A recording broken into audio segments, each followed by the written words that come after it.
রাশির জাতক বা জাতিকারা এমনিতেই ভীষণ সেন্সিটিভ প্রকৃতির হয়ে থাকেন। এই সময় কর্কট রাশিতে মঙ্গল অবস্থান করছে। একাদশ ভাব থেকে বৃহস্পতি দ্বাদশে প্রবেশ করবেন। 14ই মে বৃহস্পতি দ্বাদশভাবে প্রবেশ করছেন এবং তারপরেই কর্কটের যে কোনো ডিসিশন নেওয়া ভীষণ টাফ হয়ে উঠবে। মানসিক অস্থিরতা, দুশ্চিন্তা ইত্যাদি থেকে নিজেকে মুক্ত রাখবার চেষ্টা অবশ্যই করতে হবে। পারিপার্শ্বিক পরিস্থিতির প্রতিকূলতা থেকে নিজেকে বাঁচিয়ে নিয়ে আসার চেষ্টা এটা আপনাকে অবশ্যই করতে হবে। বেশ কিছু টক্সিক মানুষরা আপনার জীবনে প্রবেশ করতে পারে। আপনার জীবনে নিজেকে কঠোর হতে হবে, দমন করতে হবে, তাদেরকে দূরে সরাতে হবে। পারিপার্শ্বিক ক্ষেত্রে মানুষজনদের সঙ্গে সম্পর্ক বৃদ্ধি করা এবং নিজেকে ভালো রাখা এটা আপনাদেরকে এই সময় বেশি করতে হবে। আত্মবিশ্বাস যেন কখনোই এক বিন্দু না কমে। বাড়িতে নিয়ে আসতে পারেন নতুন পোষ্য। নীতিগত ক্ষেত্রে কিছুটা পরিবর্তনের সম্ভাবনা দেখতে পাওয়া যাবে। রাজনীতি আপনার জন্য শুভ হতে চলেছে। হঠাৎ অর্থপ্রাপ্তির সম্ভাবনা রয়েছে। খেয়াল রাখতে হবে, মে মাসের 12 তারিখ 13 তারিখ জুড়ে পূর্ণিমা তিথি রয়েছে। এই সময় কিন্তু নিজের অ্যাক্টিভিটিসের উপরে একটু নিয়ন্ত্রণ রাখার চেষ্টা অবশ্যই করা উচিত। কর্কট রাশি বা লগ্নের মানুষরা যদি লটারি টিকিট কাটতে পছন্দ করেন, সেই ক্ষেত্রে 10 তারিখ থেকে 19 তারিখ পর্যন্ত সময় আপনার জন্য আদর্শ। যদি বাড়ি পরিবর্তনের চিন্তাভাবনা করেন, সেই ক্ষেত্রে 19শে মে পর ডিসিশন নিতে পারেন।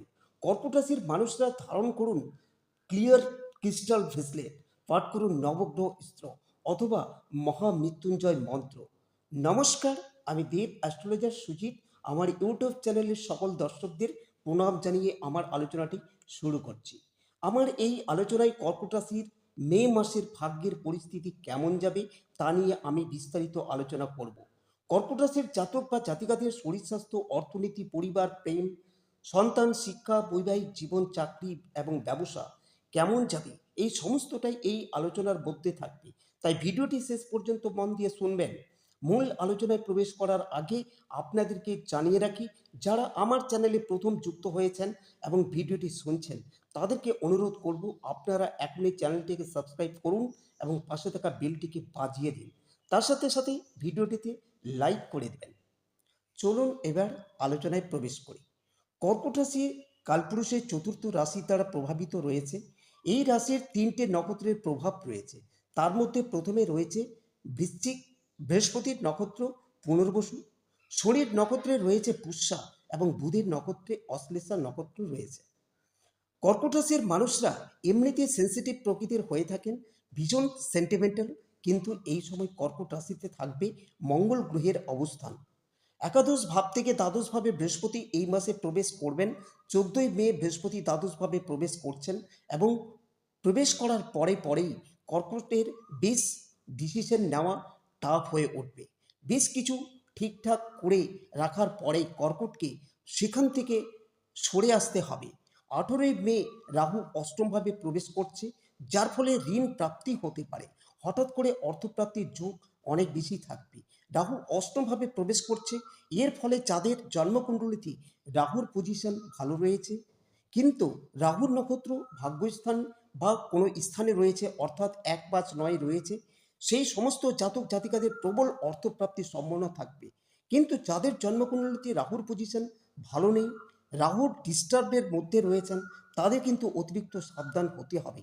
বাইক চালাবার সময়, বিপজ্জনক কাজকর্ম করবার সময়, ইলেকট্রিক ওরিয়েন্টেড কাজকর্ম করবার সময় ভীষণ সাবধানে থাকতে হবে। মানসিক অস্থিরতা, দুশ্চিন্তা ইত্যাদি থেকে নিজেকে মুক্ত রাখবার চেষ্টা অবশ্যই করতে হবে।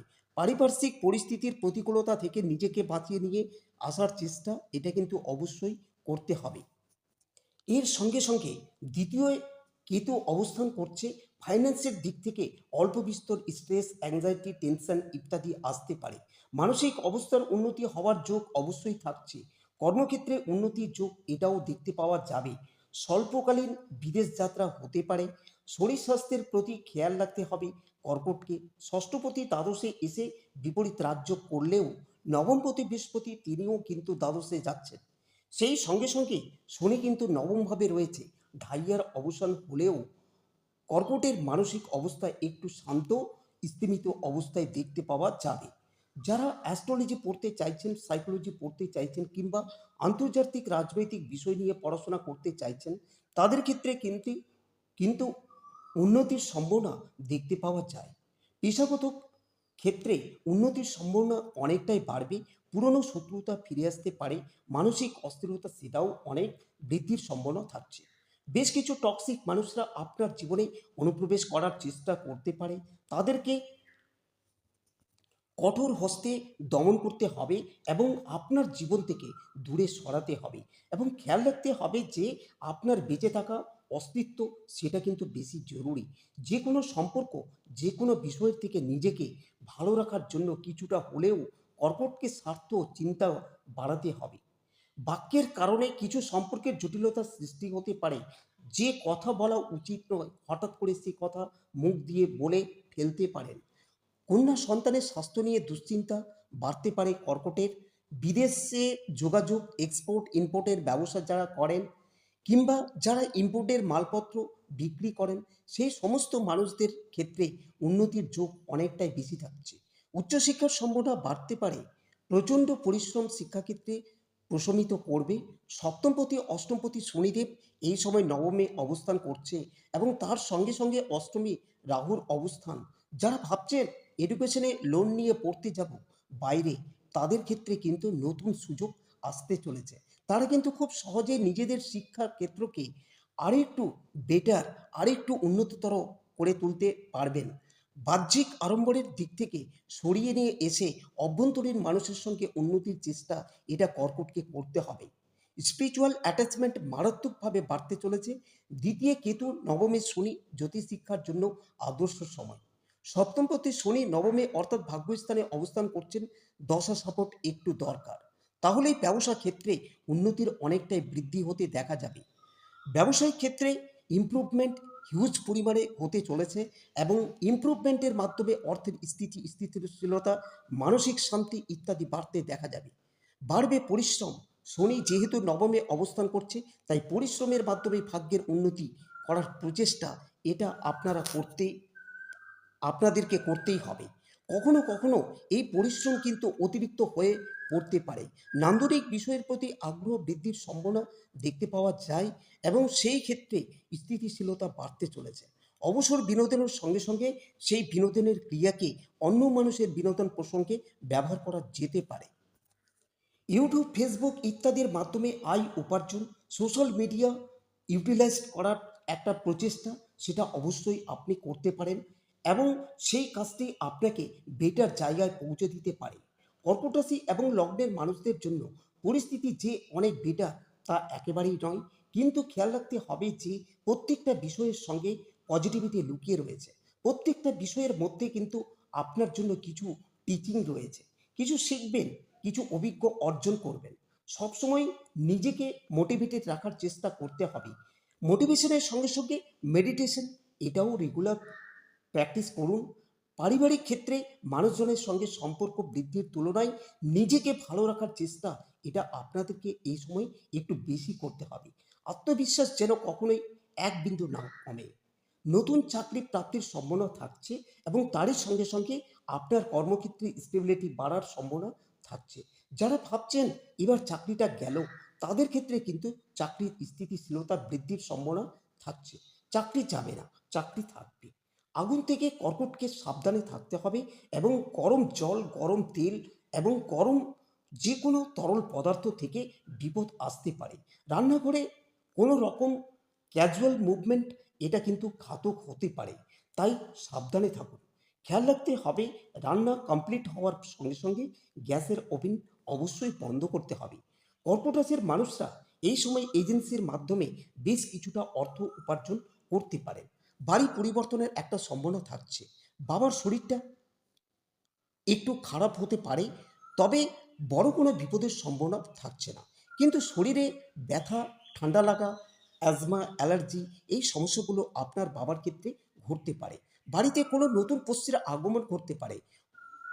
কোনোভাবে সেকেন্ডারি প্রফেশনাল ক্রিয়েট করবার চেষ্টা এই সময় ভীষণ পজিটিভ হতে চলেছে। এরপরেই নাক্ষত্রিক আলোচনা শুরু করব। প্রথমেই পুনর্বসু নক্ষত্রে রয়েছে উচ্চশিক্ষার ক্ষেত্রে যোগাযোগ বাড়বে, শরীর স্বাস্থ্য ভালো থাকবে। তবে 10 তারিখ থেকে 18 তারিখ পর্যন্ত সময়ে হঠাৎ করে ঘাড়ে হাতে শিরদাঁড়ায় হঠাৎ ব্যথার সম্ভাবনা হতে পারে। নাম যশ বাড়তে দেখা যাবে। পেটের দীর্ঘকালীন সমস্যা থেকে মুক্তি পাওয়ার জন্য এটা প্রপার ট্রিটমেন্ট এটা আপনার ক্ষেত্রে ঘটতে পারে। নীতিগত ক্ষেত্রে কিছুটা পরিবর্তনের সম্ভাবনা দেখতে পাওয়া যায়। রাজনীতি আপনার জন্য শুভ হতে চলেছে। পরবর্তী নক্ষত্র পুষ্যা। কাজকর্মের ক্ষেত্রে উন্নতির সম্ভাবনা দেখা যাবে। মাতৃতুল্য ব্যক্তি বর্গের স্বাস্থ্য নিয়ে দুশ্চিন্তা বাড়তে পারে। আইনি জটিলতা অ্যাভয়েড করে চলার চেষ্টা করতে হবে। গুপ্ত শত্রুতা থেকে নিজেকে সরিয়ে রাখার চেষ্টা করতে হবে। ঠান্ডা লাগার কারণে কষ্টপ্রাপ্ত হতে পারেন। পুষ্য নক্ষত্রের মানুষদের বিদেশ যাত্রার সম্ভাবনা বাড়তে পারে। বাড়িতে নতুন কোনো ফার্নিচার আসবাবপত্র ইত্যাদি ক্রয় করতে পারেন। হঠাৎ অর্থপ্রাপ্তির সম্ভাবনা থাকছে। খেয়াল রাখতে হবে মে মাসের 12 তারিখ 13 তারিখ জুড়ে পূর্ণিমা তিথি রয়েছে। এই সময় নিজের অ্যাক্টিভিটিসের উপর একটু নিয়ন্ত্রণ রাখার চেষ্টা অবশ্যই করা উচিত। প্রেমের ক্ষেত্রে অল্প বিস্তর সমস্যা আসতে পারে। পরবর্তী নক্ষত্র অশ্লেষা। ইনভেস্টমেন্টের ক্ষেত্রে সচেতন হতে হবে। ট্রেন্ডিং অবশ্যই করতে পারেন। টাকা পয়সা ওরিয়েন্টেড ব্যবসা একটু সাবধানতার সঙ্গে করা উচিত। বন্ধুভাগ্য অশ্লেষার ক্ষেত্রে যথেষ্ট ভালো। নতুন কোনো প্রেমে পড়তে পারেন অশ্লেষা নক্ষত্রের জাতক বা জাতিকারা। আবার একই সাথে পুরনো প্রেমও কিন্তু কামব্যাক করতে পারে।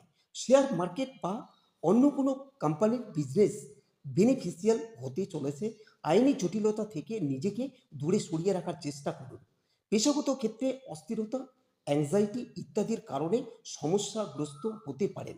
তড়িৎ আগুন ইত্যাদি থেকে ভীষণ ভীষণ সাবধান হতে হবে এই নক্ষত্রের জাতক বা জাতিকাদের। মঙ্গল অশ্লেষা নক্ষত্রে প্রবেশ করার সঙ্গে সঙ্গে সাবধানতা সচেতনতার মাত্রাকে আরও একটু বাড়িয়ে তুলতে হবে। বাহন সংক্রান্ত ডিসিশন নিতে পারেন। সন্তানের সাফল্য আপনার মনের তৃপ্তি শান্তি এনে দেবে। তাহলে এবার প্রতিকার সংক্রান্ত বিষয়ে আলোচনা শুরু করা যাক। তবে তার আগে যারা এখনও পর্যন্ত আমার চ্যানেলটিকে সাবস্ক্রাইব করেননি তাদের অনুরোধ করব চ্যানেলটিকে এখনই সাবস্ক্রাইব করুন এবং পাশে থাকা বেলটিকে প্রেস করুন। আর ভিডিওটি ভালো লাগলে অন্যদের কাছে শেয়ার করে দিন। কর্কট রাশি বা লগ্নের মানুষরা যদি লটারি টিকিট কাটতে পছন্দ করেন তাহলে 13 তারিখ থেকে 19 তারিখ পর্যন্ত সময় আপনার জন্য আদর্শ সময় থাকছে। কর্কট রাশি বা লগ্নের মানুষরা ধারণ করুন ক্লিয়ার ক্রিস্টাল ব্রেসলেট, পাঠ করুন নবগ্রহ ইস্ত্র, সঙ্গে অবশ্যই মহামৃত্যুঞ্জয় মন্ত্র। অষ্টমভাবী রাহু, সেই রাহুর উপরে মঙ্গলের দৃষ্টি থাকছে, তাই অতি সাবধানে থাকবেন। আমার আলোচনাটি এখানে সমাপ্ত হলো। আপনারা ভালো থাকুন। ধন্যবাদ।